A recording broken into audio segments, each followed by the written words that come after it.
አሜሪካና አውሮፓ የምትኖሩ ተመልካቾች የሰመር ጊዜ ደርሷል። ሁላችሁም ስትጠብቁት የቆያችሁት ወቅት ነው። ኢትዮጵያ ውስጥ ያለነው የምንገኘው የበጋ ወቅት ላይ ነው። እናም በዚህ ሰመር ስታይልሽና ውብ ለመምሰል ከፈለጋችሁ ይህን ቪዲዮ ማየት ያስፈልጋችኋል። የትኞቹ የሰመር ልብሶች ጊዜ እንዳለፈባቸውና በየትኞቹ እንደምትተኳቸው ነግራችኋለሁ። አብራችሁን ቆዩ። አንደኛ፣ ደማቅ ሳቹሬትድ ቢጫ ቀለም አልባሳት። ይሄ በየቦታው የምናየው ደማቅ ቢጫ ቀለም በዘመናዊ መንገድ ትንሽ የሚያስጨንቅና ስታይል ለመስጠት አስቸጋሪ ሊሆን ይችላል።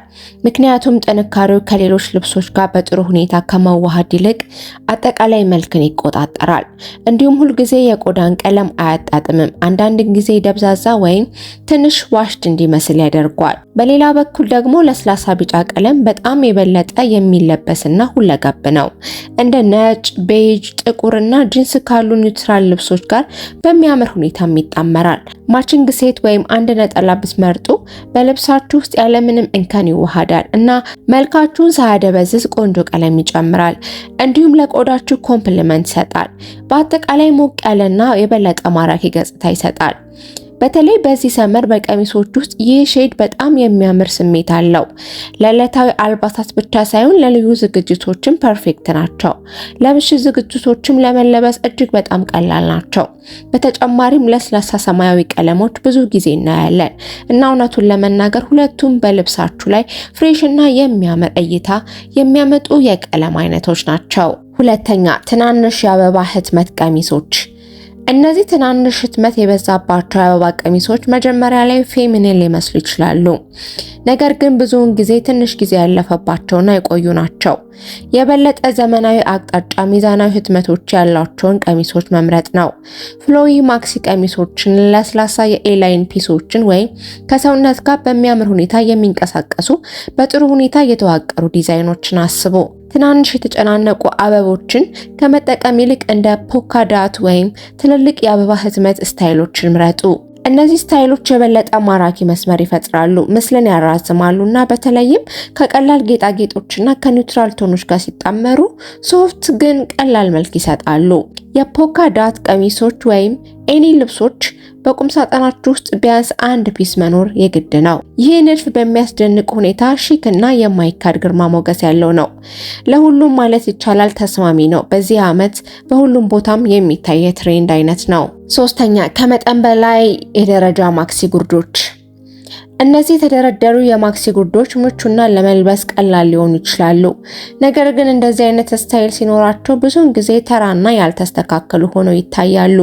በተለይም ከመሰረታዊ ቲሸርቶች ከግራፊክስ ቶፖች ጋር ሲጣመሩ አለባበሳችሁ መዋቅሩን ያጣና የታሰበበት ሳይሆን የተዝረከረከ ይመስላል። ለስላሳ ፍሰት፣ ቀላል ጨርቆችና የበለጠ የተዋቀረ ቅርጾች ያላቸውን የማክሲ ጉርዶች ወዲያውኑ ከፍ ያሉና በጥሩ ሁኔታ ያጌጡ ናቸው። ፊትድ ማክሲ ወይም የኤላይን አቆራረጥ ይሁን፣ እነዚህ ስታይሎች በሰውነት ላይ የበለጠ ማራኪና ረጅም ውጤት ይፈጥራሉ። ከፊትድ ታንክ ቶፖች ከሸሚዞች ወይም ከመሰረታዊ ነገሮች ጋር በሚያምር ሁኔታ ይጣመራሉ። ይህም ሪላክስድ እና ፖሊሽድ መካከል ያለውን ተፈጥሯዊ ስምምነት ይፈጥራል። ማክሲ ብቻ አይደለም፣ ሚዲ ርዝመት ያላቸው ጉርዶችም በዚህ ሰመር ዋናና ተወዳጅ ናቸው። አራተኛ፣ ሰመር ጃምሱት ልብሶች። የበጋ ጃምሱት በጣም ቀላልና ጥረት የማይጠይቅ የልብስ ምርጫ ሊመስል ይችላል። አብዛኞቹ እነዚህ ልብሶች በተለይም ንቅቅ ቅርጽ ያላቸው ገጽታቸው ሙሉ በሙሉ ይደብቃሉ። የተዝረከረከ ያልተጠናቀቀ መልክ ይፈጥራሉ። በተለይ ከኋላ በኩል እምብዛም ማራኪ ወይም የተጣመሩ አይመስሉም። ስታይልሽ ከመምሰል ይልቅ ትንሽ አስቸጋሪ ወይም ሚዛናዊ ላይመስሉ ይችላሉ። በበጋ ወቅት እንደ ሌኒን፣ ጥጥ፣ ቪስኮስ ወይም ሐር ካሉ ቀላልና አየር ከሚስቡ ጨርቆች የተሰሩ ማቺንግ ስብስቦችን መምረጥ በጣም የተሻለ ነው። ጉርዶችን ወይም ሰፊ እግር ያላቸውን ሱሪዎች ከቬስት ከቆንጆ ሸሚዝ ጋር ማጣመር ልብሶችን ያለምንም ጥረት በተፈጥሮ የተመጣጠነና የተዋሃደ መልክ ይሰጣቸዋል። እንዲሁም እጅግ በጣም ሁለገብ ናቸው። ማድረግ ያለባችሁ ጥቂት በሚገባ የተመረጡ አክሰሰሪዎችን፣ ስትራክቸር ቦርሳ ወይም ትክክለኛ ጫማዎችን በመጠቀም መልካችሁን ከፍ ማድረግ ብቻ ነው። አምስተኛ፣ የጂንስ ወይም የዴኒም ቁምጣዎች። የዴኒም ቁምጣዎች በተለይ ረዣዥምና የቤርሙዳ ስታይሎች በአሁኑ ጊዜ ትሬንድ ሊሆኑ ይችላሉ። ማራኪና ከፍ ያለ መልክ የመፍጠር አቅምም አላቸው። በዚህ ወቅት የበለጠ ማራኪና ሁለገብ አማራጭ የስፌት ቁምጣዎች እየሆኑ መጥተዋል። ምክንያቱም ስትራክቸርድ ስለሆኑ የበለጠ ግልጽ የሆነ ምስል የመፍጠር አቅም ስላላቸው ወዲያውኑ የበለጠ ፖሊሽድ እና ለአለባበስ ቀላል ሆነው ይታያሉ።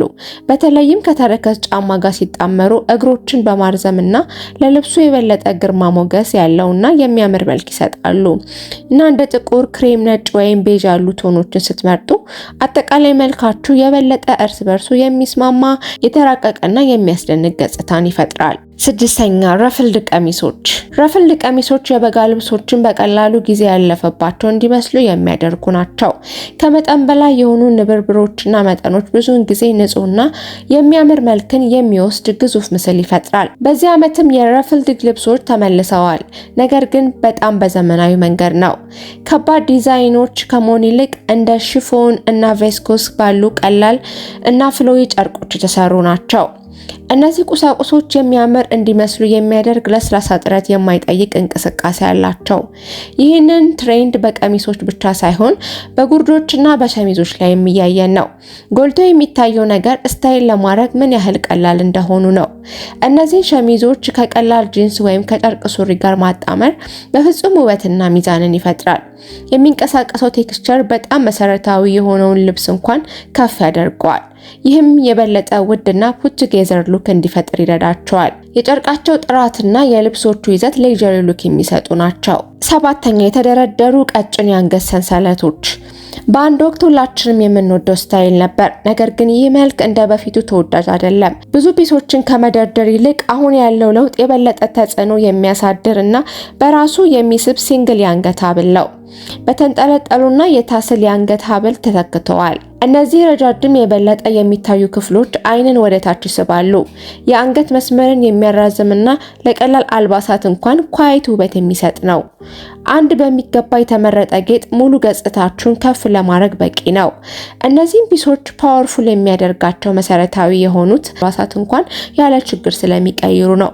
ምክንያቱም እንደ ካዥዋል የታንክ ቶፕ፣ ሸሚዝ ወይም ቀሚስ ያሉ ልብሶችን ብትለብሱ እንኳን የታስል ሐብል ወዲያውኑ የትኩረት ነጥብ ይፈጥራል። ጥልቀት ይጨምራል። ምንም ተጨማሪ ነገር ሳይፈልግ መልካችሁን የበለጠ ከፍ ያደርገዋል። ስምንተኛ ወፍራም የቦሆ ቀበቶች። የቦሆ አይነት ወፍራም ቀበቶች አንድን ልብስ በተለይ በበጋ ወቅት ወዲያውኑ ከባድና ትንሽ ጊዜ ያለፈበት እንዲመስል የሚያደርጉ ናቸው። ወፍራም አወቃቀራቸውና ትላልቅ መጠምጠሚያዎቻቸው የልብስን ፍሰት ከማሻሻል ይልቅ ያቋርጣሉ። ከባድ የቦሆ ስታይሎች ከመሆን ይልቅ ለስላሳ የበጋ ቴክስቸር ላላቸው የራፊያ ቀበቶች ከፍ ያለና የተዋቀረ ስሜት አላቸው። ስውር የተሸፈኑ ዲቴል ያላቸው ቀበቶች እንኳን በጥሩ ሁኔታ ሲቀመጡ በሚያምር ሁኔታ ሊሰሩ ይችላሉ። እነዚህ ስታይሎች ኢንቴንሽናል እና ሚዛናዊ ናቸው።